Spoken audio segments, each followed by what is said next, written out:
ሰላም ጤና ይስጥልን ውድ የተከበራችሁ አድማጭ ተመልካቾችም የዛሬው ታሪክ የሚጀምረው በሚሊዮኖች ሞት ነው። በ18ኛው ክፍለ ዘመን አንድ አስፈሪ ጠላት ዓለምን እያደነ ነበርም። ጥቁር ሞት የሚል ቅጽል ስም የተሰጠው ፈንጣጣ ከ3 ሰዎች አንዱን ይገድላል። የተረፉትን ደግሞ ፊታቸውን አበላሽቶ ለዘላለም በጠባሳ ይተዋቸዋል። ሳይንቲስቶች ተስፋ ቆርጠዋል፣ ሐኪሞች ጨልሞባቸዋል። ነገር ግን በአንድ ትንሽ የእንግሊዝ ገጠር ውስጥ የሚኖር አንድ ወጣት ሐኪም ዓለምን የሚታደገውን ሚስጥር ከቤተ ክርስቲያን ሳይሆን ከላሞች በረት አገኙ። አንድ ሕፃን ልጅ ለሞት አሳልፎ የሚሰጥ የሚመስል ድፍረት የተሞላበት ሙከራ፣ ሰዎች ወደ ላምነት ይቀየራሉ የሚል የህዝብ ሽብርና ዛሬ በቢሊዮኖች የሚቆጠሩ ሰዎችን ሕይወት የታደገው የሕክምና ተአምር የዘመናዊ ክትባት አባት ኤድዋርድ ጄነር እና ዓለምን የቀየረው የላም ሚስጥር ዛሬ በዝርዝር እናየዋለን። እናንተም ላይክ፣ ሼር እና ሰብስክራይብ በማድረግ አብራችሁን ቆዩ።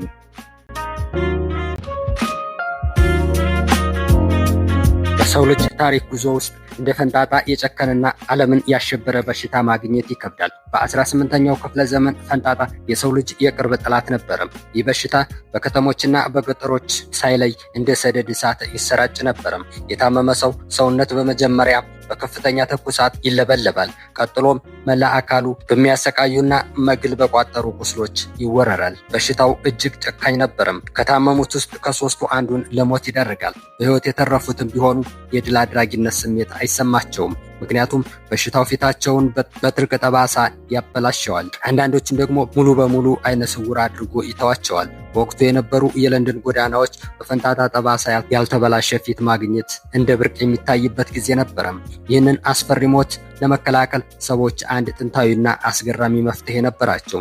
እሱም ቫይሮሌሽን ይባላል። ይህ ዘዴ መነሻው ከጥንታዊ ቻይና እና ከህንድ እንደሆነ ይነገራል። ሂደቱ ግን ለዛሬው ዘመን ሰው የሚዘገንን ነበረም። ሐኪሞች በፈንጣጣ በሽታ ክፉኛ የታመመ ሰው ቁስል ላይ ያለውን ደረቅ ቅርፊት ወይም መግል ይፍቃሉ። ከዚያም ይህንን መርዝ ጤነኛ በሆነ ሰው ቆዳ ላይ በቢላ ሰንጥቀው ይጨምሩታል። የዚህ ዘዴ ዓላማ ጤነኛ ሰው በሽታውን በትንሹ ይዞት እንዲድንና ለወደፊቱ የመከላከል አቅም እንዲያገኝ ማድረግ ነበረም። ነገር ግን ይህ መፍትሄ ራሱ ሌላ ቁማር ነበረም። ቫይሮሌሽኑ በትክክል ካልሰራ ግለሰቡ መከላከያ ያገኘው ብሎ እውነተኛውን ገዳይ በሽታ ይዘውና ለሞት ይዳርጋል። እዚህም በላይ ቫይሮሌሽን የተደረገላቸው ሰዎች በሽታውን ለሌሎች ስለሚያስተላልፉ መፍትሄው ራሱ የበሽታው ማሰራጫ ሆኖ ያገለግል ነበርም። ዓለም በዚህ ፍርሃትና አደገኛ መፍትሄ አዙሪት ውስጥ እያለች ነበር በገጠሯ እንግሊዝ የሚኖረው ኤድዋርድ ጄነር የተባለ ሐኪም ይህንን ሁሉ የሚቀይር አዲስ መንገድ ያስተዋለው። የገበሬዎችና የላም አላቢዎች ወሬ የሰውን ልጅ ታሪክ ወደ አዲስ ምዕራፍ ሊያሸጋግረው ጥቂት ቀርቶት ነበርም። ኤድዋርድ ጄነር በእንግሊዝ ገጠራማ ክፍል በሚገኘው በርክሌይ ውስጥ የሕክምና አገልግሎት በሚሰጥበት ወቅት አንድ የሚገርም ወሬ በየቦታው ይሰማ ነበርም። ይህ ወሬ በሳይንቲስቶች ዘንድ እንደ ቀልድ ቢታይም በአካባቢው ገበሬዎችና ላም አላቢዎች ዘንድ ግን እንደ ትልቅ እውነት ይቆጠር ነበርም። ወሬው እንዲህ ይላል። አንድ ጊዜ የላም ፈንጣጣ ወይም ካውፖክስ የያዘው ሰው ዳግመኛ ገዳዩን የሰው ፈንጣጣ ወይም ስሞል ፖክስ አይዘውም ይላል። ጄነር ይህንን ገና በወጣትነቱ በልምምድ እያለ ነበር የሰማው። አንዲት ወጣት ላም አላቢ ወደ እርሱ መጥታ ስለ ጤናዋ ስትጠየቅ በኩራትና በልበ ሙሉነት እንዲህ አለች። እኔ የሰው ፈንጣጣ ይዘኝ፣ ምክንያቱም የላም ፈንጣጣ ይዞኝ ያውቃል። ይህች ወጣት ሴት የነገረችው ሐሳብ በጄነር አእምሮ ውስጥ ለዓመታት የሚቆይ ትልቅ ጥያቄ አጭረው አለፈ። የላም ፈንጣጣ ወይም ካውፖክስ በላሞች አጥቢ አካል ላይ የሚወጣ ቀለል ያለ ቁስል ነው። ላም የሚያልቡ ሴቶች ይህንን ላም ሲነኩ ቫይረሱ ወደ እጃቸው ይገባና ጥቂት የማይጎዱ ቁስሎችን ያወጣባቸዋል። ከጥቂት ቀናት ትኩሳት በኋላ ደግሞ ሙሉ በሙሉ ይድናሉ። ይህ በሽታ ለሰው ልጅ ምንም አይነት የሞት ስጋት የለውም። ጄነር ግን በትኩረት መመልከት ጀመረ። በወቅቱ ፈንጣጣ መንደሮችን ሲያጠፋ፣ ቤተሰቦችን ሲፈጅና ፊቶችን በጠባሳ ሲያበላሽ፣ ላም የሚያልቡ ሴቶች ግን በሚገርም ሁኔታ ፊታቸው ንጹህና ያማረ ሆኖ ይቀራል። በሽታው ቤታቸው ድረስ ቢመጣም እንኳ እነርሱን አይነካቸውም ነበረም። ይህ ተራ የገበሬዎች ወሬ በጄነር አእምሮ ውስጥ ግን ወደ ትልቅ ሳይንሳዊ መላምት ተቀየረም። ለምንድነው የላም ፈንጣጣ የመከላከል አቅም የሚሰጠው የሚለው ጥያቄ ሰላም ነሳው። ጄነር ይህንን ሚስጥር ለመፍታት ለ20 ዓመታት ያህል መረጃዎችን ሰበሰበ፣ ምልከታዎችን አደረገ። በመጨረሻም ይህንን የላም ሚስጥር ወደ ተግባራዊነት ሙከራ ለመቀየር ወሰነም። ይህ ሙከራ ነው ዛሬ የምናውቀውን የዘመናዊ የክትባት ታሪክ የቀየረው።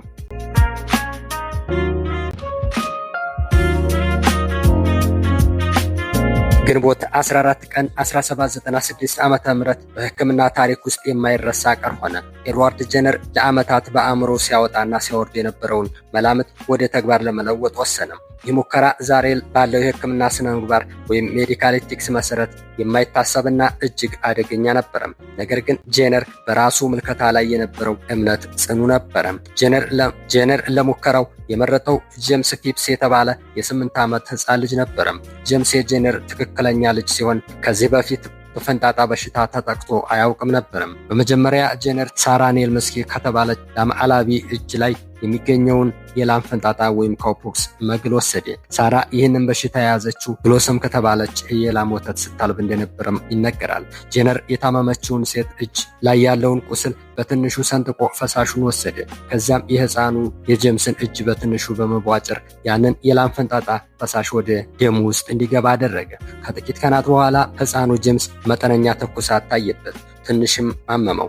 ነገር ግን በአጭር ጊዜ ውስጥ አገገመ። ይህ የመጀመሪያው ምዕራፍ ነበረ። ትልቁና አስፈሪው ፈተና ግን ገና አልመጣም ነበረ። ሐምሌ 1 ቀን 1796 ዓ.ም ጄነር ሁለተኛውና እጅግ አደገኛውን እርምጃ ወሰደ።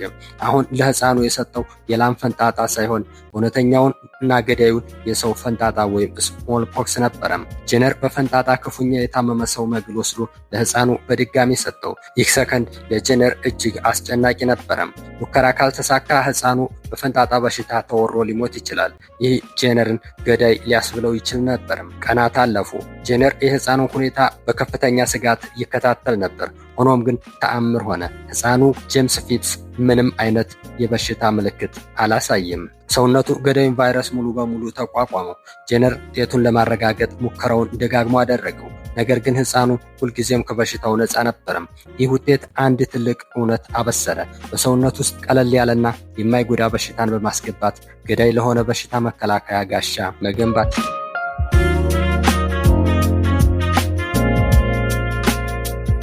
የጄነር ስራ በወቅቱ እጅግ አነጋጋሪና በብዙ ወገኖች ዘንድ የተጠላ ነበረ። ዋና ዋናዎቹ ተቃውሞዎች እንደሚከተሉት እንንገራችሁ። ሃይማኖታዊ ተቃውሞ። በብዙዎች የእንስሳት በሽታ ወደ ሰው ማስተላለፍ በእግዚአብሔር ስራ ጣልቃ መግባት ነው ብለው ያምኑ ስለነበረ በሽታን እንደ መለኮታዊ ቅጣት ያዩ ስለነበር ክትባቱን መቃወም እንደ ጽድቅ ይቆጠር ነበረ። ሌላው ደግሞ የሕክምና ባለሙያዎች ጥርጣሬ። በወቅቱ የነበሩ ዶክተሮች ቫይሩሌሽን በሚባለው አሮጌ ዘዴ ብዙ ገንዘብ ያገኙ ስለነበር የጄነር አዲስና ርካሽ ዘዴ ጥቅማቸውን ይነካ ስለነበር ተቃወሙት። ሌላው ደግሞ ጭራቃዊ ፍራቻ ነበረ። በወቅቱ በነበሩ ጋዜጦች ላይ የላም ክትባት የወሰዱ ሰዎች እንደ ላም ቀንድ ያበቅላሉ፣ የላም ፊት ይወጣባቸዋል የሚሉ አስቂኝና አስፈሪ ስዕላዊ መገለጫዎች ይወጡ ነበረ።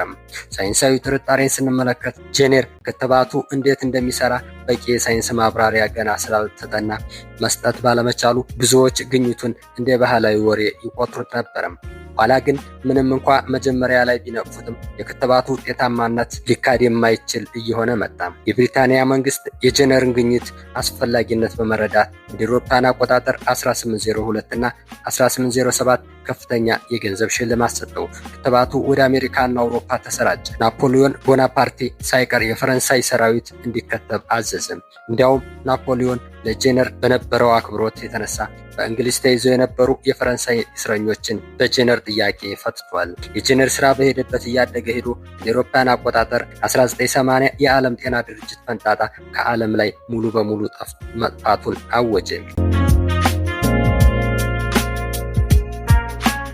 ጄነር በ1823 ሲሞት ዓለም ትልቅ ባለውለታዋን አጣች። ነገር ግን የጀመረው ስራ ቀጠለ። በ1980 ዓ.ም የዓለም ጤና ድርጅት ፈንጣጣን ከምድረ ገጽ መጥፋቱን አወጀ። ይህ በሰው ልጅ ታሪክ አንድ በሽታ ሙሉ በሙሉ ያጠፋበት ብቸኛ ጊዜ ነበረም። ዛሬ የምንወጋቸው ክትባቶች ሁሉ መሰረታቸው የዚያ የገጠር ሐኪምና የላም አላቢዎች ወሬ ውጤት ነበረም። ኤድዋርድ ጄነር ህይወቱን ለሳይንስ በመስጠቱ ዛሬ በቢሊዮኖች የምንቆጠር ሰዎች በህይወት እንገኛለን። አብራችሁን ስለቆያችሁ አመሰግናለሁ።